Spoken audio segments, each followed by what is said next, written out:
Jai Hind everyone, welcome to NCERT in Minutes. Today we are going to read class 6 science chapter 12. This is the last chapter of your science class 6. The name of the chapter is Beyond Earth. Basically इसमें हम space के बारे में, planets, stars, different patterns के बारे में पढ़ने वाले हैं.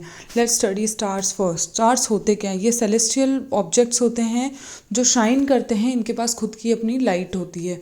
कुछ स्टार्स बहुत ज़्यादा ब्राइट मतलब बहुत ज़्यादा चमकते हैं और कुछ बहुत डिम बहुत डल से दिखते हैं.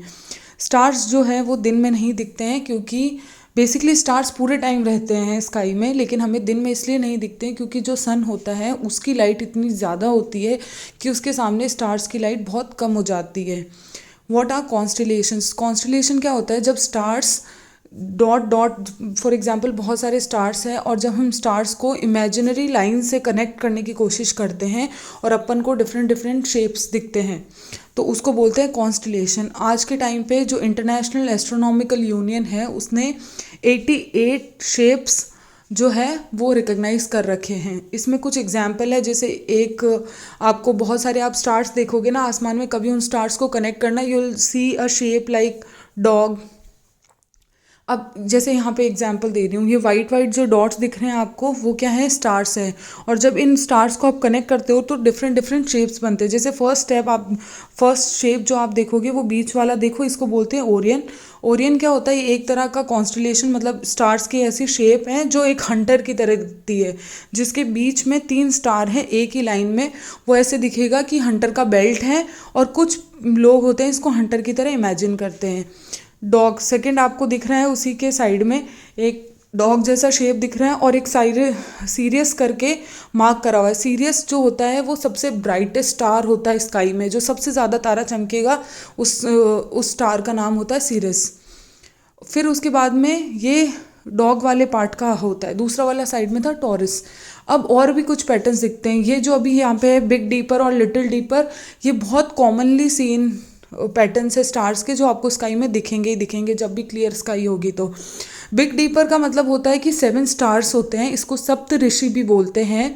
तो 7 स्टार क्या करेंगे? पहले तो एक स्क्वायर या रेक्टेंगुलर शेप बना देंगे और उसकी एक टेल होगी जिसमें बेसिकली 3 स्टार्स होंगे. तो जो बड़ा होगा वो बिग डीपर है, जो छोटा ऐसा शेप होगा उसको बोलते हैं लिटिल डीपर.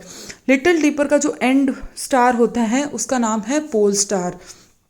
पोल स्टार बहुत इंपॉर्टेंट होता है डायरेक्शंस वगैरह फाइंड करने में, क्योंकि पोल स्टार अर्थ के नदर्न हेमिस्फीयर में ही हमेशा रहता है. तो बेसिकली वो नॉर्थ में ही रहेगा, उसकी पोजीशन फिक्स है. So you can plan a night sky watching any day जब क्लियर हो. अब कब हमें प्लान करना है? बेसिकली हमें क्या करना है, ऐसी जगह ढूंढनी है जहाँ पे पोल्यूशन कम हो. बेसिकली विलेजेस के अंदर you can easily watch stars etcetera, क्योंकि वहाँ पे स्मोक डस्ट वगैरह नहीं है. फिर आपको क्या करना है कि आप स्काई मैप वगैरह लेकर जा सकते हैं. स्टर्लम करके एक ऐप है, वो भी बहुत यूज़फुल होता है. फिर हम उसमें क्या करेंगे, कंपास नोटबुक वगैरह, फिर आप अलग अलग शेप्स वगैरह देख सकते हो, but do it with elders only. और समटाइम्स यू हैव सीन कि आप कभी छत पे सो रहे हो या बाहर सो रहे हो तो आपने देखे होंगे patterns. Now let's come to solar system. Solar system के अंदर क्या होता है कि बेसिकली सोलर सिस्टम है क्या? सोलर सिस्टम का मतलब होता है जहाँ पे सन, 8 प्लैनेट्स, मून और बहुत सारे छोटे छोटे ऑब्जेक्ट जैसे कि एस्ट्रॉइड्स, कॉमेट्स, ये सब मिलके क्या बनाते हैं? Solar system. तो basically sun is also a part of solar system. अब सन है क्या? सन एक स्टार है. Never ever get confuse with the sun, because sun is a star. और ये सबसे जो अर्थ के क्लोजेस्ट चीज़, जो क्लोजेस्ट स्टार है वो है सन. सन बहुत ज़्यादा हॉट होता है, स्फेरिकल बॉल जैसा दिखेगा, राउंड कलर का जो राउंड बॉल होता है उस शेप का एक चीज़ है जिसको बोलते हैं सन. और ये हीट प्रोड्यूस करता है, लाइट प्रोड्यूस करता है, इसी की वजह से अर्थ पे लाइफ पॉसिबल है. नाउ सन के बाद में अगर हमारे अर्थ के जो सबसे क्लोजेस्ट स्टार है सेकेंड नंबर पे, वो है प्रॉक्सिमा सेंटूरी. अब नेचुरल सैटेलाइट्स, बेसिकली सैटेलाइट्स क्या होते हैं? जो सन के अराउंड रिवॉल्व करते हैं, घूमते हैं, उनको बोलते हैं प्लैनेट्स. और जो प्लैनेट्स के अराउंड घूमते हैं वो होते हैं नेचुरल सैटेलाइट्स. जैसे कि अर्थ का नेचुरल सैटेलाइट क्या है? मून. तो objects that move around the planets are called satellites. Moon जो होते हैं वो नेचुरल सैटेलाइट होते हैं. मून 27 डेज लगाता है एक अर्थ के अराउंड रिवॉल्व करने के लिए. अर्थ और मून के बीच का डिस्टेंस है 3,84,000 और जो मून का साइज़ है वो 1/4 होता है अर्थ के साइज़ के। ये एक सर्कुलर बॉल होता है। अब यहाँ पे आप एक नीचे पिक्चर देख रहे हैं, ये दोनों ही पिक्चर जो हमारा इंडिया का इसरो है उन्होंने मिशन लॉन्च किया था चंद्रयान 3, उसके टाइम पे ये दोनों पिक्चर्स ली गई थी। जो सेकंड वाली पिक्चर आपको नीचे दिख रही है वहाँ पे आपको राउंड राउंड ऐसे लग रहा होता है ना, जिस मिट्टी पे पानी गिरा देते हैं तो ऐसा शेप बन जाता है। तो ये शेप जो ऐसे बने हुए हैं ना, round round ball type shape, तो इसको बोलते हैं क्रेटर्स। ये बने हैं एस्ट्रॉइड्स वगैरह जब चांद से टकराते हैं तब। इंडिया ने 3 मून मिशन लॉन्च किए थे। सबसे पहले चंद्रयान 1 जो 2008 में हुआ था, चंद्रयान 2 2019 में, और Chandrayaan 3 the most important one 2023। उसके अंदर 2 चीज़ें इंपॉर्टेंट थी, विक्रम लैंडर था और प्रज्ञान रोवर था। और इंडिया ने साउथ पोल पे जाके पूरा जो सन वो क्या मून होता है उसको व्यू करा था। अब आते हैं हम प्लैनेट्स के ऊपर। प्लैनेट्स क्या होते हैं? जो सन के अराउंड रिवॉल्व करते हैं। लास्ट वाली स्लाइड में मैंने आपको बताया था हमारे पास जो सोलर सिस्टम में है वो है 8 प्लैनेट्स और उनका सीक्वेंस है। सबसे पहले mercury, Venus, Earth, Mars, Jupiter, Saturn, Uranus and Neptune. अब आप यहाँ पे देख सकते हैं एक बीच में देयर इज़ अ लाइन जिसके ऊपर लिखा हुआ है एस्ट्रॉइड बेल्ट। एस्ट्रॉइड बेल्ट और सन के बीच में जो 4 प्लैनेट्स हैं उसको बोलते हैं इनर प्लैनेट्स, और एस्ट्रॉइड बेल्ट्स के बाद में जो प्लैनेट्स है वो है आउटर प्लैनेट्स। तो हमें बेसिकली इनका सीक्वेंस याद रखना है विच इज मोस्ट इम्पॉर्टेंट। पहले 9 प्लैनेट रिकग्नाइज थे जिसमें एक प्लूटो भी था, but nowadays Pluto is not considered as sun planet, it is considered as a dwarf planet. Why? क्योंकि जो प्लूटो का साइज है वो कंसिडरेबली कम है। अब एक सबसे इंपॉर्टेंट चीज़, जो सन के सबसे पास होगा टेक्निकली तो उसी प्लैनेट को सबसे ज़्यादा हॉट होना चाहिए, बट ऐसा नहीं होता है। And this question has been asked in multiple competitive exams कि हॉटेस्ट प्लैनेट कौन सा है, तो उसका आंसर होगा वीनस। Why Venus? क्योंकि वीनस का एटमॉस्फेयर ऐसा है कि वो ज़्यादा हीट ट्रैप कर पाता है और उसकी वजह से उसका जो टेम्परेचर होता है वो ज़्यादा हॉट हो जाता है। तो हॉटेस्ट प्लैनेट इज़ वीनस। पर सन के क्लोज कौन है? मरकरी। बट हॉटेस्ट कौन रहेगा? वीनस। नाउ प्लैनेट्स के बारे में पढ़ते हैं। जैसे मैंने आपको बताया कि इनर प्लैनेट्स कौन से होते हैं? Mercury, Venus, earth and Mars. ये बहुत छोटे होते हैं साइज़ में और इनका सरफेस जो होता है वो रॉकी होता है, पत्थर वगैरह से बना हुआ होता है। आउटर प्लैनेट्स भी 4 होते हैं, Jupiter, Saturn, Uranus and Neptune. अब ये लार्ज होते हैं साइज़ में और ये गैशियस प्लैनेट होते हैं। Basically large amount of gas यहाँ पे प्रेजेंट होती है और इनके जो सराउंडिंग में एक रिंग होती है जो डस्ट और रॉक्स वगैरह से बनती है। अब प्लैनेट्स के स्पेशल नाम भी रखे गए हैं। जैसे वीनस को मॉर्निंग या इवनिंग स्टार बोला जाता है। क्यों बोला जाता है? क्योंकि जब सूरज डूब रहा होता है या सूरज उगता है उस टाइम पे क्या होता है, आपको एक स्टार दिखेगा, पर वो बेसिकली स्टार नहीं होता है, वो एक प्लैनेट है। वो प्लैनेट वीनस है क्योंकि ये सुबह और शाम को दिखता है इसलिए। सेकंड होता है मार्स। मार्स में क्या होगा? मार्स को रेड प्लैनेट बोलते हैं क्योंकि उसके ऊपर जो सॉइल है वो रेड कलर की है। अर्थ को ब्लू प्लैनेट बोलते हैं क्योंकि उसमें मोस्ट ऑफ जो सरफेस है वो वाटर से कवर्ड है। अब आते हैं एस्ट्रॉइड्स पे। एस्ट्रॉइड्स क्या होते हैं?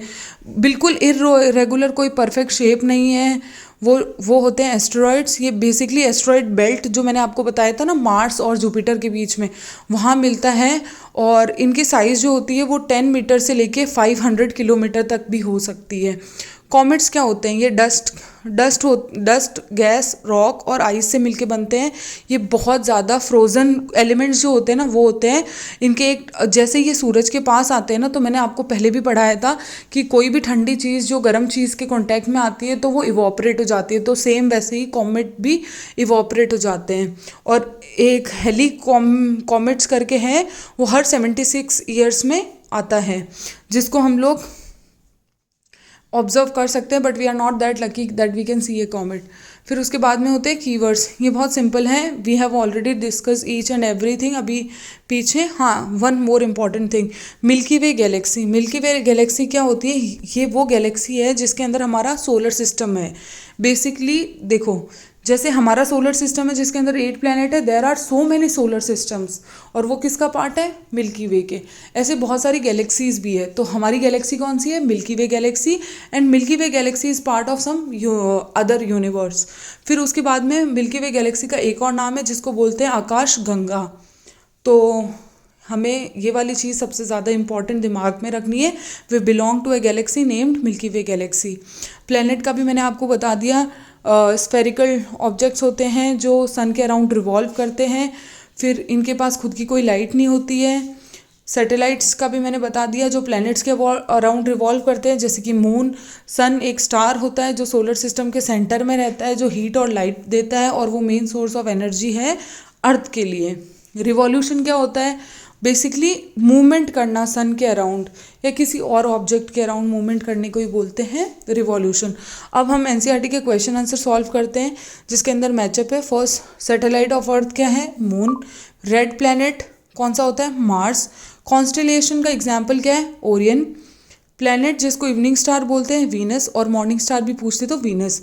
अब एक रिडल क्या होती है? आपको कुछ वर्ड्स दिए जाएंगे, पर आपको गैस करना है कि कौन सा वर्ड है, मतलब लेटर्स गैस करना है हर एक वर्ड से।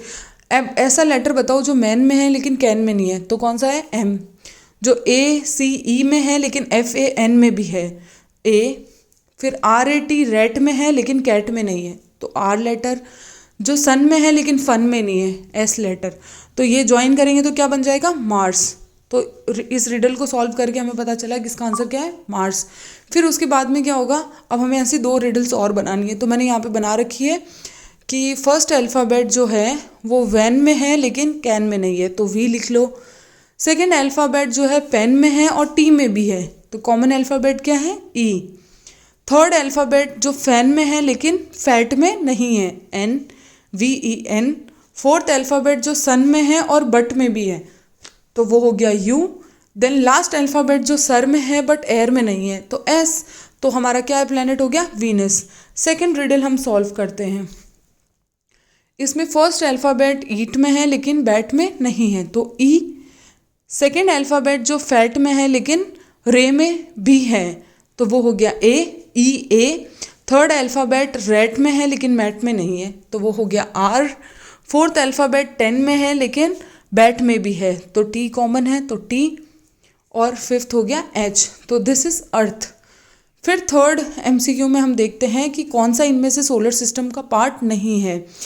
सीरियस जो है वो एक स्टार है और सीरियस सोलर सिस्टम का पार्ट नहीं है। एस्ट्रॉइड्स, कॉमेट्स, प्लूटो, ये सब क्या है? सोलर सिस्टम के पार्ट है। फोर्थ क्वेश्चन, इनमें से कौन सा प्लैनेट नहीं है सन का? तो मैंने पहले भी आपको बताया था प्लूटो, क्योंकि प्लूटो ड्वार्फ प्लैनेट है, सन प्लैनेट नहीं है।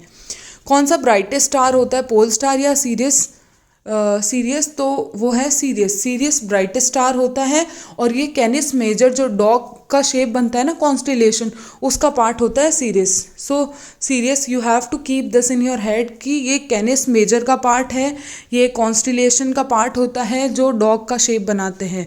अब आपको एक डायग्राम दे रखा होगा आपकी बुक में, उसमें आपको प्लैनेट्स दे रखे हैं, लेकिन ये प्लैनेट सीक्वेंस में अरेंज नहीं है, because you can see the second planet, वो बेसिकली ब्लू कलर का है, पर वीनस तो रेड दिखता है हमको, तो वीनस नहीं है, ये तो अर्थ है, blue is Earth. So basically sequence में नहीं है, तो I have made them in the sequence. You have to, पहले आप इनका नंबरिंग कर दो, that is 1 3 2 4 5 7 6 8, but correct sequence क्या होगा? Mercury, Venus, Earth, Mars, Jupiter, Saturn, Uranus and Neptune.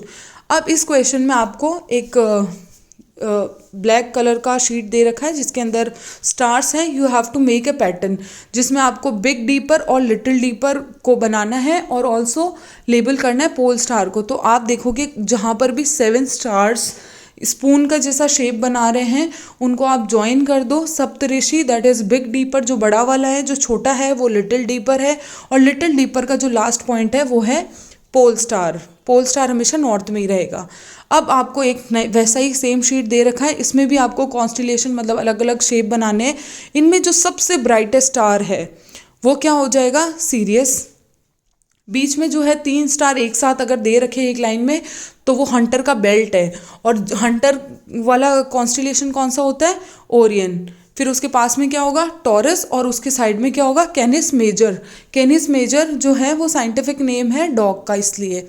9th question पूछ रहा है कि आप देखते हो कि स्टार्स जो होते हैं, डॉन मतलब जब सुबह आती हैं, जब सुबह सूरज उगता है उस टाइम पे, और जब रात को सूरज ढल जाता है, उस पीरियड के बीच में हमें स्टार्स नहीं दिखते हैं, मतलब पूरे दिन में हमें स्टार्स नहीं दिखते हैं। क्यों? तो इसका रीज़न ये है कि स्टार्स जो है वो दिन में भी प्रेजेंट होते हैं, लेकिन सन की लाइट इतनी ज़्यादा होती है कि उसमें स्टार्स नहीं दिख पाते हैं। फिर उसके बाद में 10th क्वेश्चन इसमें बोलते हैं कि हम बिग डीपर को ऑब्जर्व कर सकते हैं क्लियरली, पर हर 3-4 बार हमें पूरी रात में 3 से 4 टाइम्स देखना है, हर 2-3 आवर्स बाद। तो हम ये देखेंगे कि पहले जो बिग डीपर था उसकी पोजीशन कुछ और थी, थोड़ी देर बाद वो रोटेट करके कहीं और चला गया, फिर कहीं और चला गया। तो इससे हमें ये पता चलता है कि जो पोल स्टार है उसकी पोजीशन फिक्स है और उसके अराउंड घूमता है बिग डीपर। तो पोल स्टार जो है पहले के टाइम पे लोगों को डायरेक्शन फाइंड करने में हेल्प करता था।